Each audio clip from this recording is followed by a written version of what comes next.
Hello everyone, my name is Grayson and welcome to a little freeform video where I'm going to talk about some of my favorite games and sort of what I've been playing lately and what I'm excited about.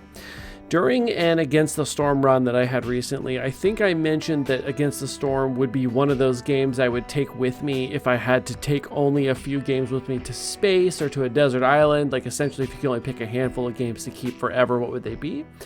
And that person actually suggested that I do a video on some of those games that I would choose, and I thought that was an interesting idea. So I'm going to do sort of like a kind of a free-form little video here where I'm going to talk about some of the games that I have been playing and some of the games that I think I would want to take with me forever. Like if I had to pick games to take and I could only play those games, these are the games I would take. So I'm going to separate this into two categories. I think I'm going to take my top 3 games if I need the internet, and I'm going to take my top 3 games if I don't need the internet. So before I get started into that, let's just take a look at sort of what I've been playing lately and sort of what my thoughts are on my process. You can see a lot of the games in here are games I've been playing for YouTube. I've been doing Eratus, I've done Songs of Conquest in the past, and I'm kind of gearing up to do another run of that. Age of Wonders 4 is obviously a staple on my channel. I've been playing Age of Wonders games for the entire time I've had my channel. I think it was the first series I ever put up was a Planetfall series. I think that's what I did.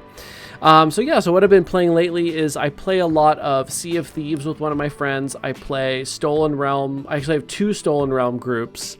I play Worldbox a lot on the side when I'm doing something else, like say we're playing a crossword puzzle together. I know I'm old. I'll pop Worldbox up on the other side on my other monitor and just sort of like simulate some random stuff. I do really like doing that. I get a handful of games every once in a while from developers such as, let's see here, Exogate Initiative. I think I just uninstalled one, but yeah, I get a handful of games from developers and I'm working on reviews for those. There's another one here, RuneGate. This is one as well. I do try out a lot of roguelite games and roguelike games such as Hexarchy, Astria, Dungeon Drafters. Those are really fun. Deep Rock Galactic is a game I play a lot. I also like sort of farming sim games like Moonstone Island. Obviously, I've played a lot of Stardew Valley, but I have a handful of games like that. I have a Grounded group. We're almost done with the game. It's been very, very fun. I also like to play a lot of these sort of base building games like Satisfactory and what's the staple one in the genre? Factorio, that's it. Yeah, I've played a bit of Factorio as well. Sea of Stars, if you haven't played this and you like sort of classic JRPGs, this game is incredible. This is an incredible JRPG. You should definitely play this if you haven't. Here's some more games I've played for YouTube: Gordian Quest, Gladius. And then I've got a handful of other games that I haven't even played yet down here. This one I'm going to start, I think, today at some point. Astrogos Curse of the Stars is a Souls-like game. I just finished Steel Rising last night. The game is fantastic, but I will say I was a little disappointed with the ending. Let's get started with what are the games that I would take with me if I had to only pick, let's say 3. I can only pick 3 games to take with me. I'm going to do internet and no internet version. Let's start off with the internet version. I would take League of Legends. I play a lot of League of Legends. I mostly play ARAMs, but I do play a fair bit of TFT. I've fallen out of playing Summoner's Rift for many years now, really, but I also play like the extra modes like Nexus Blitz and stuff like that are quite fun. So League is obviously a very tilting game, but I would definitely probably keep that with me. I just played an ARAM before I recorded this video, so you can see how addicted I still am to League of Legends. The second game I would take if I required internet would be Deep Rock Galactic. I have 1,230 hours on this game. I play this game a lot, and I haven't even really been playing it in the past 6 months. This is all from like years ago. I played this game in early access back when there weren't multiple weapon types. I played it back when the gunner had the satchel charge like the driller has. I don't know if this means anything to any of you watching, but I've been playing this game for a long time, and it's one of my very favorite games. It is just so much fun, this game. So definitely check this out if you've never heard of this. This is like Left 4 Dead, but with alien bugs. And you do a bit of like mining and sort of traversing the environment. People sometimes say it's like Minecraft and Left 4 Dead put together. It's not like Minecraft. The fact that there's terrain manipulation and mining does not make it Minecraft. It is not Minecraft. You just dig the minerals for the mission, and you can put up like some platforms and stuff, or like dig out the terrain and make holes.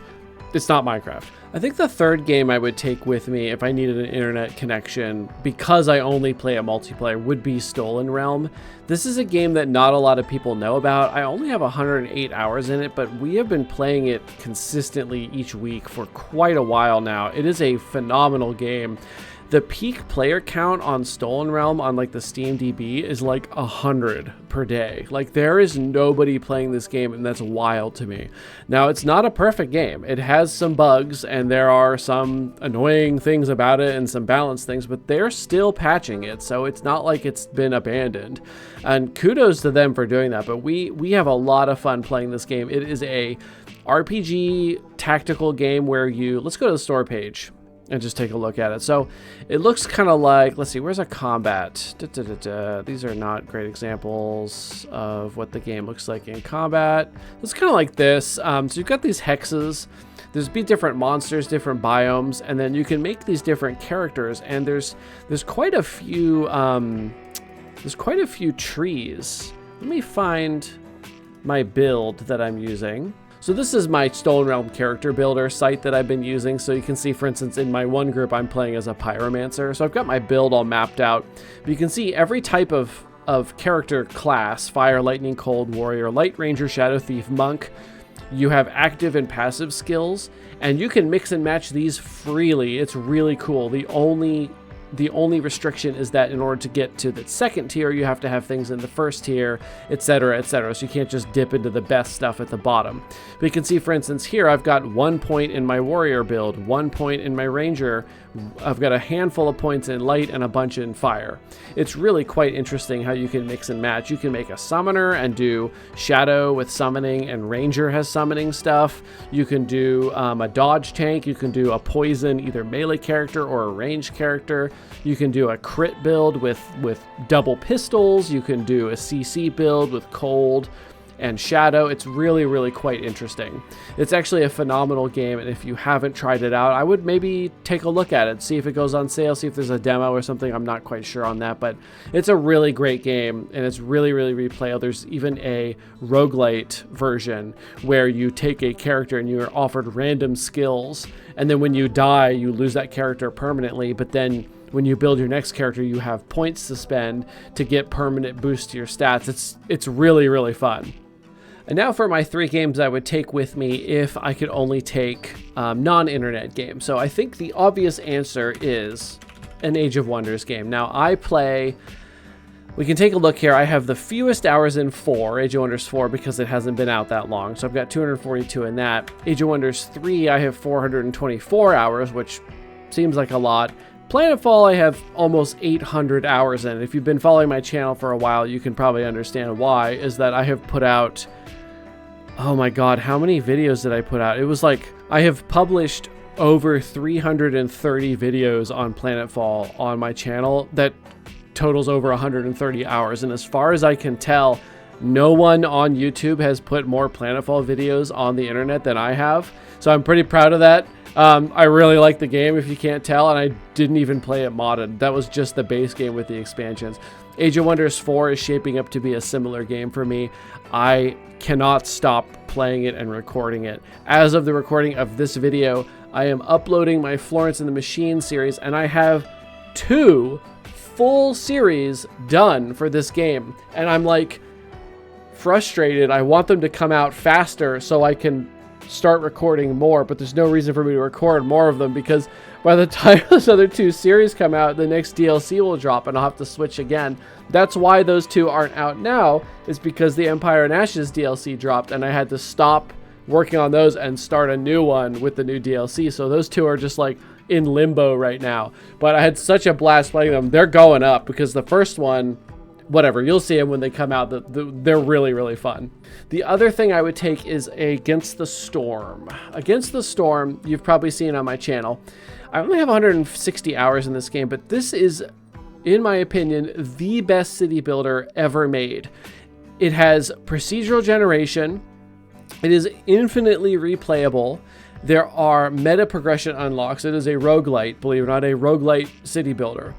If you played this demo of the game 2 to 3 years ago, I think, when there was a sort of like a Next Fest on Steam and you could get demos, I played the demo for this game and I hated it. I thought it was terrible. I hated how you were given the options and you couldn't get everything you wanted. It was just, I did not like it at all. And then something possessed me to get it. I think it's because I saw some of the updates that were coming out for it and it looked like, oh, that's interesting. And I got it and I've never stopped playing it since. It's just so good. I love this game and I would take this one with me. This would scratch that city builder itch that I definitely get forever. So this would be one of my 3 games I would take if I didn't require the internet. The last game I would take is it's really difficult to choose. It's sort of for me a toss-up between The Last Spell, Grim Dawn, and Gordian Quest. Gordian Quest, I've actually played the least of those 3, but I can see its potential for almost infinite replayability. It is a fantastic game. I cannot overstate how much I love the fact that there are 4 builds for each character, and there's like 9 characters or something like that. It's incredible. You can play this game over and over and over and over. Now, Grim Dawn is a hack and slash, sort of like Diablo. It's actually built on the engine that they built, what was that game called? Titan Quest on, which was a phenomenal game. I think that one came out in like 2006 or something like that. Really good hack and slash game. And The Last Spell is a tactical roguelite as well. This game is brutally difficult, but oozes atmosphere. It is so fun. I've definitely played this on my channel as well, both this and Gordian Quest, so check those out. I think I'm going to give it to Gordian Quest, though, because you can play it on like really hardcore, or you can play it kind of casually. There's a campaign mode, which in my opinion is quite easy, but also lets you experience a lot more sort of different things that are going on with the story and some of the characters. You can also play like an Ascension run where it's just sort of like a roguelite mode where you just sort of, or roguelike I should say, where you just sort of play through to get as far as you can or beat it, and then, you know, pump up the difficulty if you find it too easy. The Last Spell I think would be my second choice of those 2 for my 3rd slot. It's just so brutally difficult that it's kind of a stressful game despite how incredibly fun it is. You can't really relax and play The Last Spell. You can relax and play Gordian Quest, but The Last Spell is never a relaxing experience despite how much fun it is. And then the last thing I wanted to show off just for the fun of it is I've got my Steam library sorted by hours played of all time and everything, whether it's installed or not. And you can see that my number 1 game on Steam is Deep Rock Galactic Planetfall. Now, TF2, I haven't played this game since 2016, and it's still my 3rd place game. This used to be essentially the only thing I did when I was in college a long time ago. I would basically play only this game. It's like the only video game I played, and I played it for quite a while. You can see obviously the Age of Wonders franchise has made it to the top row, 2, 3, 4, and Planetfall. Minion Masters is a great game. I have opinions on the way that they've sort of changed how they're monetizing the game since a few major updates ago, so I haven't really played it much. The Total War series is fantastic. I've got the first one and the second one. I never picked up the third one for some reason, but I think I was just kind of over it by then. And Gladius, this is surprising to me that Gladius is so far up here, but I also do play this with friends sometimes, and that's great fun. Try making teams and on a really small map and have a whole bunch of players, and just everybody is just constantly at war. It's good fun. Civ 5, Stardew Valley, Skyrim, and Dark Souls. Those are pretty common things for people to have up there on their lists. A Borderlands game. Northgard is such a great game. This is like a slower paced RTS, but it's more focused on, it's almost like a board game that's been turned into a video game, which is funny to say because now there is a Northgard board game and I haven't tried it, but it does look pretty good. This is a great game. I play this all the time. All hail the Kraken faction, by the way. Fallen Enchantress, this is a very old 4X game, but it was, God, this game was so good. I played this quite a bit. This is a fantastic, and there's different versions. That used to be Elemental War of Magic, and that game was bad, and they really messed it up. And then they came out with Fallen Enchantress, and then they came out with Fallen Enchantress Legendary Heroes. So I actually have, there's multiple versions of the game, so if you add the hours up, it's much higher. I do not know where the other version of it is, but whatever. Yeah, and then I've got Sins of a Solar Empire, more 4X games. That's a 4X game. That's a 4X game. That's a 4X game. I got a lot of those. So you can see I like some of the staple. You can see I've actually got quite a bit here in my 4X category on Steam here. All right, well, thank you everybody so much for watching. I hope this was a fun little sort of freeform video about some of my favorite games, what I'm playing right now, what I've enjoyed playing the most over my time gaming. And so yeah, I hope this was fun. If you did like this, then like and subscribe. Let me know in the comments if you have any other suggestions. I'm doing this one because it was suggested to me, so if you have something you want me to talk about, then let me know. Check out the link in the description for my Patreon if you want to support the channel, and I will see you in my next video, whatever that is. Thanks for watching.